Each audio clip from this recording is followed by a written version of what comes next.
പിണറായിയിൽ ആൾക്കൂട്ട വിചാരണയെ തുടർന്ന് ഭർതൃമതിയായ യുവതിയെ മരിച്ച നിലയിൽ കണ്ടെത്തിയ സംഭവത്തിൽ പ്രതികരിച്ച് യുവതിയുടെ കുടുംബം. യുവതി ജീവനൊടുക്കിയതിന്റെ കാരണം ആൺസുഹൃത്താണെന്ന് മാതാവ് ആരോപിച്ചു. മരിച്ച റസീനയുടെ പണവും സ്വർണവും സുഹൃത്ത് തട്ടിയെടുത്തെന്നും ഇപ്പോൾ അറസ്റ്റിലായിരിക്കുന്നവർ നിരപരാധികളാണെന്നും കുടുംബം പറയുന്നു. സംഭവത്തിൽ സദാചാര പോലീസിംഗ് നടന്നിട്ടില്ലെന്നും റസീനയുടെ മാതാവ് പറഞ്ഞു. ആൺസുഹൃത്തുമായി റസീനയ്ക്ക് 3 വർഷത്തോളമായി ബന്ധമുണ്ട് ഉമ്മ പറയുന്നു. ഇപ്പോഴാണ് ഇതെല്ലാം അറിയുന്നത്. റസീനയുടെ സ്വർണവും പണവുമെല്ലാം ഇതിനിടെ ആൺസുഹൃത്ത് തട്ടിയെടുത്തു. കുറച്ചു നാളായി കുടുംബവുമായി പ്രശ്നങ്ങൾ ഉണ്ടായിരുന്നു.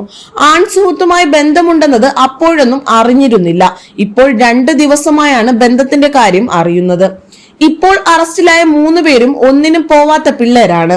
സ്വന്തം പെങ്ങൾ എന്ന നിലയ്ക്ക് നാണക്കേട് വിചാരിച്ചാണ് ഇവർ ഇടപെട്ടത്. റസീനയെ അയാളുടെ കൂടെ കണ്ടതിന് നാണക്കേട് കാരണം ചോദ്യം ചെയ്യുക മാത്രമാണ് ചെയ്തത്. തങ്ങൾക്ക് നീതി കിട്ടണമെന്നും റസിയയുടെ മാതാവ് പറഞ്ഞു. അതേസമയം യുവതിയുടെ ആത്മഹത്യാക്കുറിപ്പിൽ നിന്ന് കിട്ടിയ സൂചനയുടെ അടിസ്ഥാനത്തിലാണ് അറസ്റ്റ് എന്ന് പോലീസ് പറയുന്നു.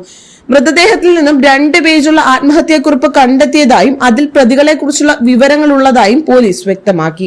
അത് പ്രകാരമാണ് അറസ്റ്റ് ചെയ്യുകയും പ്രതികളെ റിമാൻഡ് ചെയ്യുകയും ചെയ്തത്. സംഭവം വിശദീകരിച്ചുകൊണ്ടുള്ളതാണ് ആത്മഹത്യാക്കുറിപ്പ്.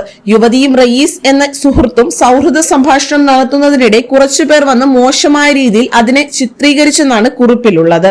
അവർ ജീവിക്കാൻ അനുവദിക്കാത്തതിനാലാണ് ആത്മഹത്യ ചെയ്യുന്നതെന്നും കുറിപ്പിലുണ്ട്.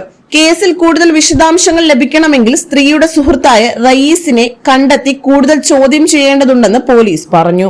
കുടുംബം പറഞ്ഞ കാര്യങ്ങൾ കൂടി കേസിൽ അന്വേഷിക്കും. ആത്മഹത്യാക്കുറിപ്പിൽ സാമ്പത്തികമായും മാനസികമായും യുവാവ് ചൂഷണം ചെയ്തെന്ന് കുടുംബത്തിന്റെ പരാതിയെക്കുറിച്ച് കുറിപ്പിൽ പരാമർശമില്ലെന്നും പോലീസ് അറിയിക്കുന്നു.